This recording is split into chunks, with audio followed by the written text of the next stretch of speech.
नमस्कार। आज हम पढ़ने वाले हैं ह्यूमन ज्योग्राफी और ह्यूमन ज्योग्राफी के अंतर्गत हम कुछ क्वेश्चंस और आंसर्स को करने वाले हैं। तो सबसे पहले हम ह्यूमन ज्योग्राफी का पहला प्रश्न अभी सॉल्व करते हैं। प्रश्न है कि describe nature, scope and approaches of human geography, also give a brief account of different school of human geography. यानी हमें मानव भूगोल की प्रकृति, उसके क्षेत्र तथा उसके विभिन्न उपागम यानी अध्ययन की जो पद्धतियां हैं उसके बारे में बताना है। और इसके साथ साथ ये हमें बड़े विस्तार से विभिन्न जो स्कूल्स हैं ह्यूमन ज्योग्राफी के उसके बारे में डिस्कस करना है। चलिए स्टार्ट करते हैं। इसका आंसर क्या रहेगा? सबसे पहले हम बात करते हैं कि ह्यूमन ज्योग्राफी। अब ह्यूमन ज्योग्राफी क्या है? The study of man and his adjustment to natural environment is known as human geography. यानी ह्यूमन ज्योग्राफी क्या है?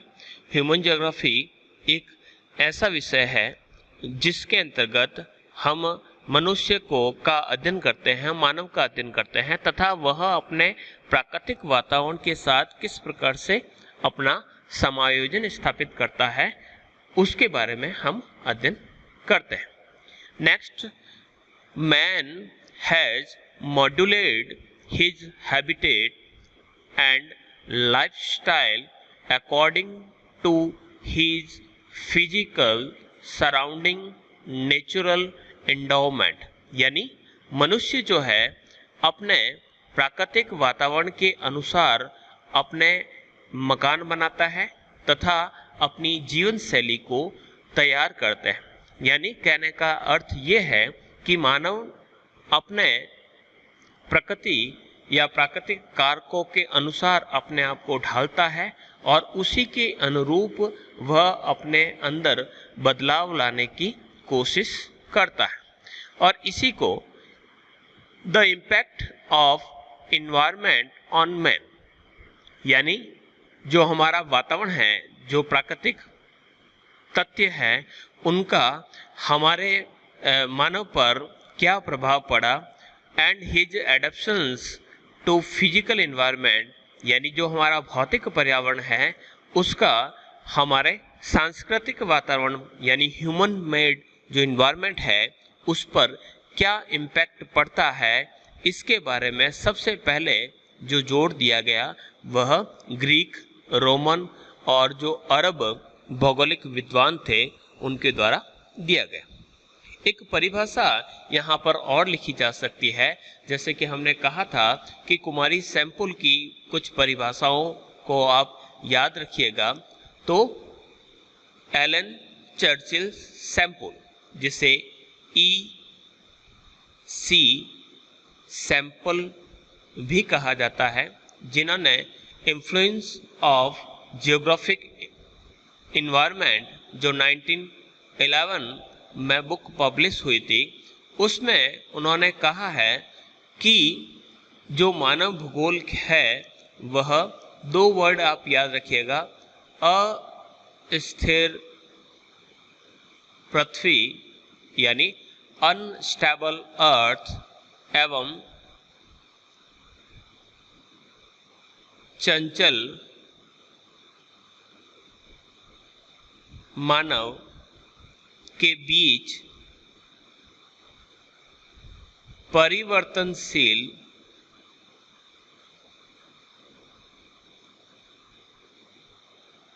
संबंधों का अध्ययन है। यानी जो ज्योग्राफी है या ह्यूमन ज्योग्राफी है वह अनस्टेबल अर्थ तथा अनरेस्टिंग मैन के बीच में चेंजेबल जो रिलेशनशिप्स है उनके बारे में डिस्कस करता है। यही इसकी एक परिभाषा है और इसी को ह्यूमन ज्योग्राफी कहा जाता है। बढ़ते हैं आगे। अब ह्यूमन ज्योग्राफी की अगर बात करें कि ह्यूमन ज्योग्राफी क्या है, तो हम कुछ इन्वायरमेंट की बात करें। सबसे पहले हम फिजिकल इन्वायरमेंट की बात करें, जो हमारा फर्स्ट ईयर था। तो physical environment of the habitat की बात करें तो वहाँ पर हमने किन किन तथ्यों के बारे में बात की। लोकेशन को हमने दो प्रकार से, जियोमेट्री की ज्यामितीय या जियोमेट्रिकल है, और कुछ जो लोकेशन है जिसको हमने इसके अंतर्गत हमने लैटिट्यूड और लॉन्गिट्यूड्स के बारे में डिस्कस किया।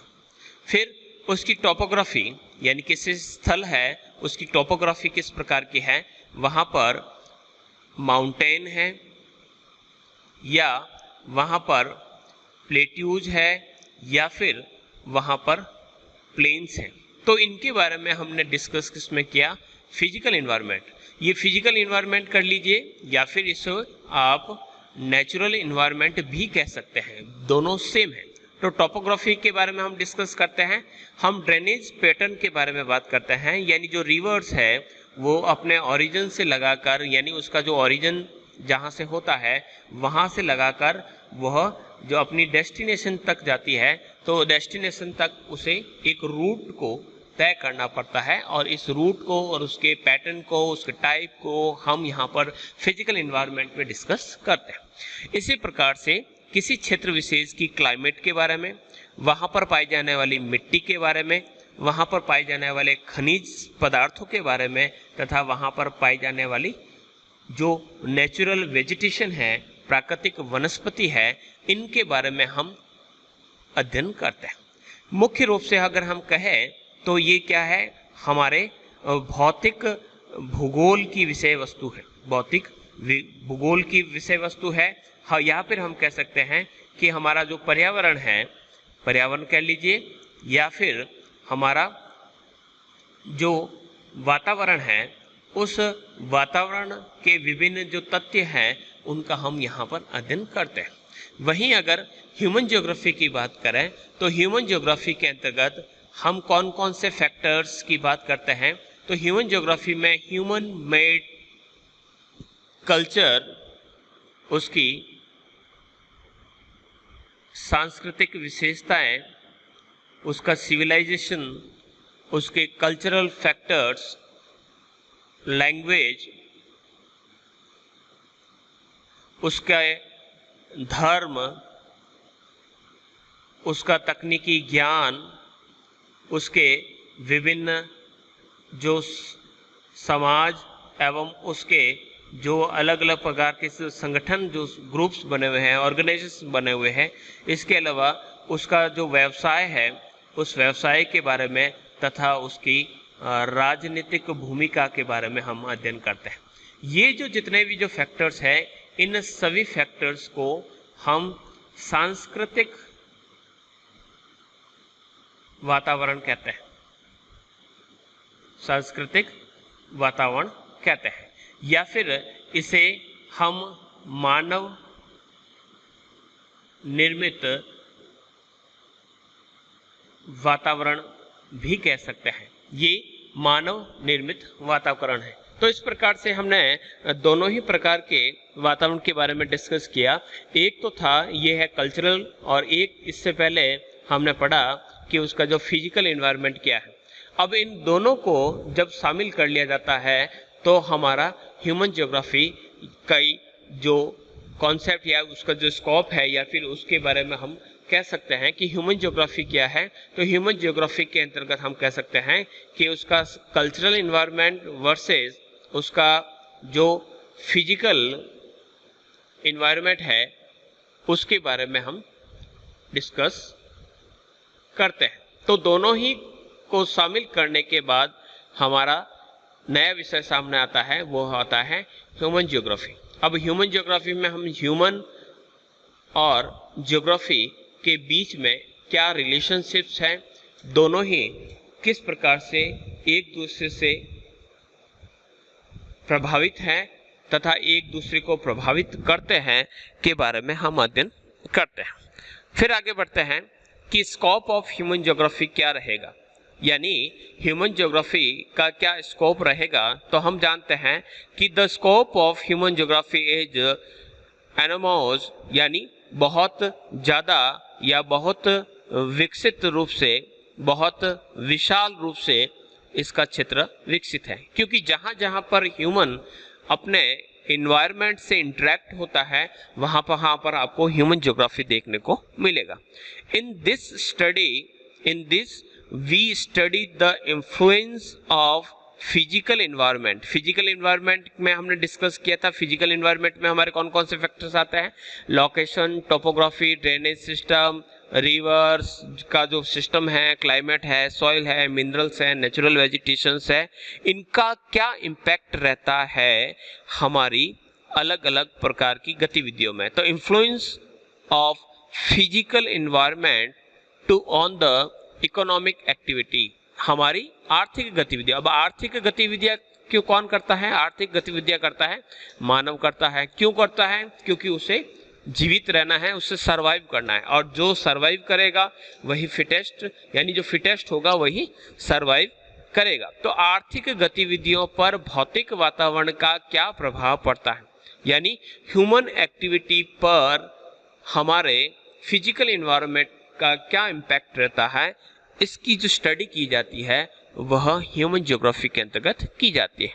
तो इसके अंतर्गत हम society, culture, religion of the people of the region, यानी किसी एक क्षेत्र के अंतर्गत रहने वाले लोगों के समाज, संस्कृति और धर्म पर उसके फिजिकल इन्वायरमेंट का क्या इम्पैक्ट रहता है उसके बारे में पढ़ते हैं। तो इस आधार पर अगर देखें तो स्कोप ऑफ ह्यूमन ज्योग्राफी काफ़ी ब्रॉड वे में आपको देखने को मिलेगा। तो ह्यूमन ज्योग्राफी है वो एक सेंट्रिक पोजीशन में है, जिसके अंतर्गत हम ह्यूमन की पॉलिटिकल एक्टिविटीज़ के बारे में अध्ययन करते हैं, क्योंकि जो पॉलिटिक्स या जो जियोपॉलिटिक्स है, यहाँ पर जो ज्योग्राफी का जो सब्जेक्ट आएगा उसे हम जियोपॉलिटिक्स कहा करते हैं, भू राजनीति। अब जियो पॉलिटिक्स यानी जमीन को लेकर की जाने वाली राजनीति। इसके अलावा इसके अंतर्गत हम डेमोग्राफिक जियोग्राफी के बारे में डिस्कस करते हैं, क्योंकि जो पॉपुलेशन है उस पॉपुलेशन में मेन जो फैक्टर है वह है ह्यूमन। अब ह्यूमन मिलकर पॉपुलेशन या डेमोग्राफिक डेटा क्रिएट करता है, इसलिए ह्यूमन ज्योग्राफी में हम पॉपुलेशन की बात करते हैं, उसके हम डिस्ट्रीब्यूशन, उसकी ग्रोथ, डेंसिटी, ये कुछ कॉमन टॉपिक्स होते हैं, उनके बारे में हम डिस्कस करते हैं। इसके अलावा हम अर्बन ज्योग्राफी, अब अर्बन ज्योग्राफी का अर्थ होता है नगरीय भूगोल, नगरीय भूगोल। तो यहाँ पर किस प्रकार से नगर बसते हैं तथा नगरों में कौन कौन सी सुविधाएं मिलती हैं, ज्योग्राफिकल इम्पैक्ट क्या रहते हैं एक सिटी के डेवलप होने में, उसके बारे में हम डिस्कस करते हैं। ह्यूमन ज्योग्राफी के अंतर्गत हम सोशल ज्योग्राफी की बात करते हैं। यहाँ हम विभिन्न प्रकार के जो रेसेज हैं, जो रेस है उस रेस के हम कल्चर की बात करते हैं, उसके हम सिविलाइजेशन की बात करते हैं, उसकी जो फूड्स है, फूड हैबिट्स है, उसके बारे में डिस्कस करते हैं। उसके साथ साथ हम उसके धर्म, उसके विश्वास इत्यादि के बारे में, उसका जो सोशल जो ग्रुप्स है जिसे हम समाज कहते हैं, परिवार कहते हैं, के बारे में डिस्कस करते हैं। इसके अलावा ह्यूमन ज्योग्राफी के अंतर्गत हम इकोनॉमिक की बात करते हैं। अब इकोनॉमिक ज्योग्राफी के अंतर्गत उसकी जो इकोनॉमिक या फिर उसके जितने ऑक्यूपेशंस है, जिसमें प्राइमरी है, सेकेंडरी है या टेरिटरी है, उसके बारे में डिस्कस करते हैं। तो एक ह्यूमन जो होता है वह अपनी ज्योग्राफी से इंटरेक्ट होता है, क्योंकि उसे कुछ आर्थिक क्रियाएं करनी पड़ती हैं। अब ये जो आर्थिक क्रियाएं हैं ये कौन कौन सी हो सकती हैं, तो वह एग्रीकल्चर सेक्टर में जाएगा, या फिर वह विनिर्माण यानी मैन्युफैक्चरिंग इंडस्ट्री में वर्क करेगा, वह माइनिंग का वर्क करेगा यानी वह खनन करेगा, या फिर हो सकता है कि वह फिशिंग इंडस्ट्री में अपना रोल निभाए। तो इस प्रकार से अगर देखें तो ये मल्टीपल जो एक्टिविटीज है उसके द्वारा की जाती है।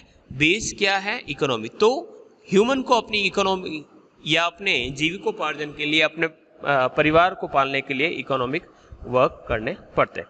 इसके अलावा बिहेवियर ज्योग्राफी। बिहेवियर ज्योग्राफी का अर्थ होता है व्यवहारिक भूगोल। अब व्यवहारिक भूगोल का अर्थ होता है कि ह्यूमन जो है वह उसके जो सोचने का जो तरीका है या फिर उसका जो बिहेवियर है वो चेंज लाता है, यानी उसका जो फिजिकल इन्वायरमेंट है वह उसके बिहेवियर में चेंजेस लाता है। यानी कोई व्यक्ति काफ़ी ज़्यादा शार्प माइंडेड है या फिर वो स्लो माइंडेड है, ये डिपेंड करता है कि वह किस रीजन में रहता है। वो हॉट क्लाइमेट में रह रहा है या फिर वो ड्राई क्लाइमेट में रह रहा है, वो माउंटेन्स पर रह रहा है या प्लेन्स में रह रहा है। तो हर जगह पर रहने वाले जो ह्यूमंस हैं उनके बिहेवियर में आपको अंतर देखने को मिलेगा। कल्चरल ज्योग्राफी के अंतर्गत हम बात करते हैं सांस्कृतिक। एक व्यक्ति है जिसका नाम है कार्ल ओ सावर। अब कार्ल और सावर जिसे फादर ऑफ कल्चरल ज्योग्राफी कहा जाता है, इन्होंने इस ब्रांच को डेवलप किया है कि ह्यूमन जो है अपने कल्चर में भी ज्योग्राफी का यूज करता है और ये जो ज्योग्राफिकल जो इम्पैक्ट है उसके कल्चर पर हम साफ साफ देख सकते हैं। तो काफ़ी ब्रॉड वे में हम इसकी स्कोप को डिस्क्राइब कर सकते हैं। फिर हम बात करते हैं school of human geography. School of human geography के अंतर्गत हमने अभी तक 3 कॉन्सेप्ट को डिस्कस किया है। डेटरमिनिस्टिक जो अप्रोच है, अब डेटरमिनिस्टिक अप्रोच या इसे इन्वायरमेंटल डेटरमिनिज्म भी कहा जा सकता है, यानी पर्यावरणवाद भी कहा जा सकता है। इसे हम नियतिवाद भी कहते हैं, नियतिवाद भी कहते हैं, इसे हम निश्चयवाद भी कहते हैं, इसे हम वातावरण नियतिवाद भी कहते हैं, इसे हम निश्चयवाद, ये अलग अलग नाम दिए गए। अब इसका मैन क्या अर्थ रहता है? Man is a passive agent, environment is a active agent. यानी डेटरमिनिस्टिक जो अप्रोच है वो कहती है कि जो प्रकृति है वह श्रेष्ठ है और जो मानव है वह एक कठपुतली है, वह पपिट है जिसे उसका इन्वायरमेंट जो है वह कंट्रोल करता है, नियंत्रण करता है। दूसरा जो कॉन्सेप्ट था वह था पॉसिबिलिज्म। अब डेटरमिनिस्टिक अप्रोच की बात करें तो इसकी जो शुरुआत हुई थी वह जर्मनी में हुई थी। ये ऐड किया जा सकता है अपने आंसर में। रैटजेल जो था वह इसे इंट्रोड्यूस और इसे आगे बढ़ाने वाला रैटजेल, उसके बाद सैम्पुल है, हम्बोल्ट है, हटिंगटन है, ये कुछ ज्योग्राफिकल जो विद्वान थे उन्होंने इस अप्रोच को आगे बढ़ाया। पॉसिबिलिज्म को हम संभववाद कहते हैं। अब ये जो है कॉन्सेप्ट जब ह्यूमन ने काफ़ी डेवलपमेंट कर दिया और उसने अपनी प्रकृति से छेड़खानी शुरू कर दी और प्रकृति में अपने अनुसार कुछ मॉडिफिकेशन स्टार्ट किए, तब से man is a active agent के रूप में कहा जाने लगा। जैसे कि कोई जंगल है तो जंगल के अंदर, अब जंगल के अंतर्गत अगर हम डेटरमिनिस्टिक अप्रोच की बात करें तो डेटरमिनिस्टिक अप्रोच जो है वह कहता है कि आप कच्चे फल खाओ, और जो पॉसिबिलिस्टिक अप्रोच कहती है वो कहते हैं कि आप उसे पक्के न लिखकर मैं कहूँगी उसे हम पका कर खाओ। आप वेट मत करो, आपके पास आप कच्चे फल क्यों खा रहे हो, उसको आप आर्टिफिशियली तरीके से पका लीजिए। डेटरमिनिस्टिक अप्रोच क्या कहते हैं कि आप जो पत्ते हैं या जो झाड़ फूड़ हैं उसके पत्तों के मकान बनाओ, लेकिन जो पॉसिबिलिज्म है वो कहता है कि आप पक्के मकान बनाओ और अपने आप में अपने इन्वायरमेंट में आप चेंज कर सकते हैं। तो इसके बाद जो टेरिटरी जो स्कूल आया था डेटरमिनिज्म, पॉसिबिलिज्म की बात करें तो पॉसिबिलिज्म का कुछ मैं बता देता हूँ। लूशियन फेब्रे ने इंट्रोडक्शन टू हिस्ट्री जो आपके बुक थी उसके बारे में इस वर्ड को सबसे पहले इंट्रोड्यूस किया। उसके बाद विडाल डी ला ब्लांस जो था, ये पुस्तक का नाम प्रिंसिपल ऑफ ह्यूमन ज्योग्राफी, ने इस कॉन्सेप्ट में काफ़ी आगे बढ़ाया।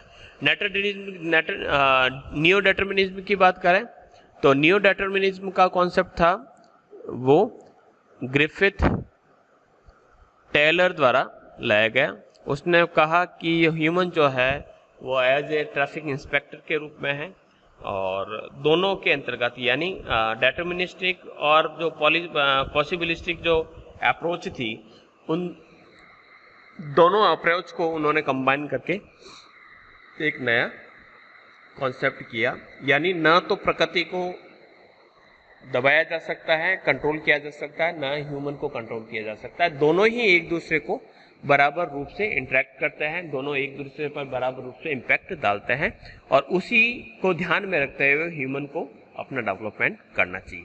तो ये 3 स्कूल्स रही, और इस 3 स्कूल्स में से सबसे पहले हम बात करते हैं डेटर्मिनिज्म जो अप्रोच है, या इसे एनवायरमेंटल डेटर्मिनिज्म भी कहा जाता है, यानी वातावरण निश्चयवाद भी कहा जाता है। तो the philosophies, approaches and practices which inform and flow from a concern with the environment are known as environment determinism। यानी ये एक ऐसा दर्शन है, ऐसा उपागम है, जिसके अंतर्गत ये कहा जाता है कि जो इन्वायरमेंट है वह better than human. The deterministic generally consider man as a passive agent, यानी वह एक्टिव नहीं है, वह पैसिव एजेंट है, वह प्रकृति के द्वारा नियंत्रित है। On whom environmental factor are acting and determining, यानी जो प्राकृतिक तत्व है वो निर्धारित करते हैं कि उसका व्यवहार क्या होगा, व्यवहार कह लीजिए, या फिर यहाँ पर उसकी अभिवृत्ति कह दीजिए कि वह क्या सोचेगा या किस प्रकार से किसी वस्तु विशेष के बारे में वह अपना क्या विचार रखता है, ये तय करने का जो अधिकार है वो एनवायरनमेंट का। Decision making process and lifestyle, यानी उसके निर्णय लेने की जो क्षमता है, उसकी जो जीवन शैली है, उस पर जो अधिकार रहता है वह नेचर का रहता है। The first attempt was made by Greek, सबसे पहले इस दिशा में जो वर्क रहा वो ग्रीक विद्वानों का रहा। उसके बाद रोमन जो स्कॉलर्स जो थे, या रोमन स्कूल ऑफ ज्योग्राफी थे, जिसके अंतर्गत शामिल किया जा सकता है फिजिशियंस के रूप में हिपोक्रेट्स, यानी एक फिजिशियन होते हुए भी इन्होंने इस कॉन्सेप्ट पर बल दिया। इसी प्रकार से एक दर्शन शास्त्री जिसे अरस्तु कहा जाता है, एक इतिहासकार जिसे थियोक्लाइड, और एक इतिहास का पिता जिसे हेरोडोटस कहा जाता है, ये इस डेटर्मिनिस्टिक अप्रोच के फॉलोवर्स थे। अब इसकी बात कर रहे हैं कि कुछ उदाहरण दिए। अब अरस्तु क्या कहता है, जो एक फिलोसोफर थे, उन्होंने कहा कि explain the difference between north Europeans and Asians in term of climatic causes, यानी नॉर्थ उत्तरी यूरोपीय लोगों और जो एशियन लोग हैं उनमें अगर हम फर्क देखें जलवायु के आधार पर, तो हम देखेंगे कि habitat of Europe were cold climate, यानी अगर यूरोप की क्लाइमेट की बात करें तो वहाँ पर ठंडी जलवायु रहती है। इसी कारण वहाँ के जो लोग होते हैं वो काफ़ी बहादुर और करेजियस यानी साहसी होते हैं, लेकिन उनमें बुद्धि की कमी होती है, उनमें संगठन की कमी होती है, राजनीतिक संगठन में भारी लैकिंग इन पॉलिटिकल ऑर्गेनाइजेशंस उसमें देखने को मिलता है। Have a capacity to rule their neighbours, यानी उनके अंतर्गत इतनी क्षमता है कि वह अपने पड़ोसियों पर अधिकार कर सकते हैं, उस पर वह रूल कर सकते हैं।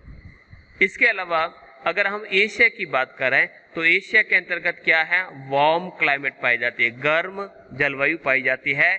इसी कारण वहाँ के जो लोग होते हैं वो साहसी नहीं होते, लेकिन वे बुद्धिशाली होते हैं, राजनीतिक रूप से काफी स्ट्रांग होते हैं, और उनमें जो गुलामी है वह उनकी नीति में पाई जाता है। तो कहने का अर्थ यह है कि यही कारण है कि जो यूरोपियन जो लोग थे, जो ब्रिटिश लोग थे, उन्होंने एशियन कंट्रीज पर अपने उपनिवेश स्थापित किए। उसके पीछे मुख्य जो कारण ये था कि उनके अंदर उनका जो क्लाइमेट था उस क्लाइमेट ने इस पर इम्पैक्ट डाला। कुछ और उदाहरण के तौर पर देखें, the people of Greece who occupied the middle position geography, यानी जियोग्राफिकली अगर ग्रीस को देखें तो एकदम बीच में है, are endowed with the finest qualities and thus destined by the nature itself to rule all ever, यानी ग्रीस के लोग जो देखें तो वो मध्य रूप से विकसित है, या मध्य रूप में उसकी स्थिति होने के कारण, यानी ज्योग्राफिकल जो कंडीशंस जो बेहतर थी, यही कारण है कि वहाँ के जो लोग हैं, ग्रीस पीपल है, वह काफ़ी होशियार होते हैं तथा दूसरों पर शासन करने की जो क्षमता है उसके अंतर्गत रहती है।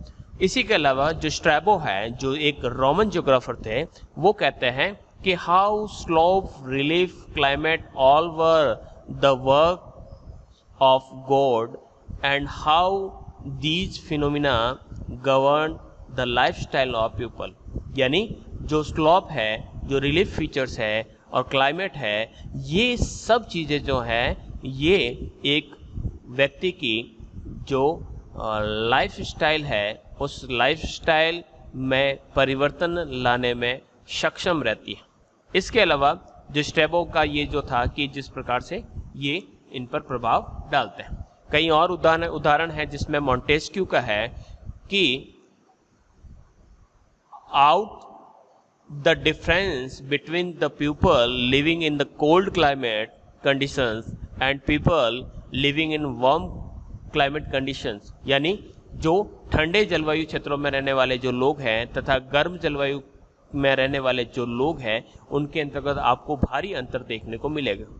अंतर क्या होगा कि habitats of cold climate region are stronger physically, यानी वहाँ के जो लोग हैं उनके रहने का जो तरीका है या शारीरिक रूप से तो काफ़ी मजबूत होंगे। क्यों होंगे? क्योंकि वो ठंड जो रहती है वह मनुष्य को मार देती है या समाप्त हो जाती है, लेकिन उसकी जो क्लाइमेट जो इतनी ज़्यादा ठंडी है तो इसके कारण वो काफ़ी ज़्यादा मजबूत है। वह more courageous, frank, less suspicious and less cunning than those living in warm climate, यानी जो गर्म क्षेत्रों के अंतर्गत रहते हैं उनकी अपेक्षा में जो ठंडे क्षेत्रों में रहने वाले जो लोग हैं वो शारीरिक रूप से काफ़ी मजबूत होते हैं, साहसी होते हैं, बोलने में फ्रैंक होते हैं, बहुत कम संदिग्ध होते हैं यानी स्पष्टवादी होते हैं, और गर्म जलवायु वाले लोग जो होते हैं उनकी तुलना में ये कम चालाक होते हैं। तो इस प्रकार से कहा जा सकता है कि ये जो विशेषताएं हैं वो आपको क्लाइमेट के हिसाब से देखने को मिलती है। हैबिटेट्स ऑफ वार्म क्लाइमेट की बात करें, reasons climate reason on the other hand are timorous, timid and weak in body, indolent, lethargic and passive, यानी जो गर्म क्षेत्रों में रहने वाले जो लोग होते हैं वह डरपोक, कमजोर और एकदम आलसी और सुस्त प्रवृत्ति के, निष्क्रिय प्रवृत्ति के होते हैं। इसी चीज़ को अल मसूदी जो अरब ज्योग्राफर है वो कहते हैं, अल मसूदी जो है asserted that the land where water abundant, यानी जहाँ पर पानी बहुत ज़्यादा मात्रा में पाया जाता है, the people are gay and numerous while the people of dry and arid land short tempered, यानी जो कम पानी वाले क्षेत्रों में रहते हैं या मरुस्थलीय क्षेत्रों में रहते हैं वो लोग छोटी छोटी बातों पर गुस्से में आने वाले हो जाते हैं, बहुत आक्रामक होते हैं क्योंकि वहाँ पर पानी कम पाई जाती है और शुरू से ही उन्होंने पानी के लिए संघर्ष देखा है। तो ये कुछ विशेषताएं वहां पर देखने को मिलती है। The nomads who live in open air, जो चरवाहे हैं जो खुली हवा के अंतर्गत रहते हैं, वह mark strength of resolution, wisdom and physically fitness, क्योंकि वो घूमते रहते हैं, खुली हवा में रहते हैं, इसलिए उनको स्वास्थ्य के दृष्टिकोण से देखें या फिर हम उसके क्षमता के रूप से देखें तो वो काफ़ी स्ट्रांग देखने को मिलते हैं। तो ये कुछ विशेषताएं बताती हैं कि जो इन्वायरमेंट है उसका जो इम्पैक्ट है हमारे ऊपर रहता है। इमानुएल कांत ने एक उदाहरण दिया है कि न्यू हॉलैंड जो है उसके जो लोग हैं उनकी आंखें बिल्कुल कम खुलती है, और अगर उन्हें काफ़ी सीधा देखना है तो उसे अपनी कमर को पीछे तरफ झुकाना पड़ता है। That the people of New Holland have a half closed eyes, यानी आंखें अध खुली रहती है, and cannot see any distance without bending their knee back until they touch their back, यानी इतना उन्हें झुकना पड़ता है पीछे की तरफ आगे देखने के लिए कि उनकी जो गर्दन है वो पीछे कमर तक टच हो जाती है। तो ऐसा क्यों हुआ? तो वह कहता है this is due to innumerable flies which are always flying in their eyes, क्योंकि वहां पर इतनी ज्यादा मक्खियां रहती है जो हमेशा उनकी आंखों के सामने भनभनाती रहती है, तो उनकी आंखें हमेशा खुलनी बंद हो गई। तो वो कहते हैं he further state that all inhabitants of hot lands are expansionally lazy and timid, यानी जो गर्म क्षेत्रों के जो लोग होते हैं वह असाधारण रूप से बहुत ज्यादा आलसी और बहुत ज्यादा डरपोक रहते हैं। Timidity engenders superstitions, and in land ruled by kings lead to slavery, यानी जो कायरता है उस कायरता के कारण वह अंधविश्वासी होते हैं, और राजाओं द्वारा शासित होने के कारण वो हमेशा गुलामी के रूप में रहते हैं।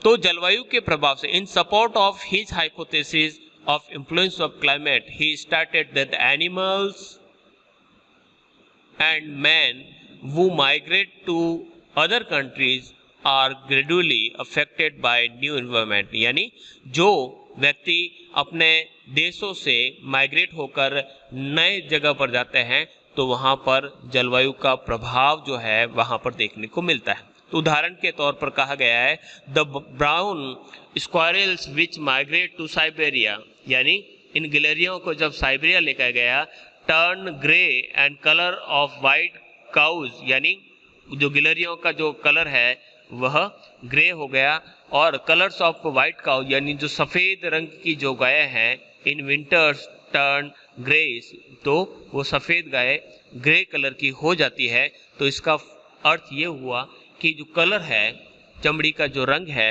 उस पर क्लाइमेट का इम्पैक्ट रहता है। Darwin argued that the struggle of the existence most take place, it followed that those who survived were better fitted in environment, यानी जो अपनी प्रकृति के साथ अपना एडजस्टमेंट कर लेते हैं वह ही सर्वाइव कर लेते हैं, बाकी पीछे रह जाते हैं। तो इस आधार पर हम कह सकते हैं कि जो इन्वायरमेंट है उस इन्वायरमेंट का जो इम्पैक्ट है हमारे कल्चर, हमारी बिहेवियर, हमारी थॉट, इन सभी फैक्टर्स पर या हमारे पहनावे, हर प्रकार से जो नेचर है या जो हमारा इन्वायरमेंट है उसका इम्पैक्ट रहता है।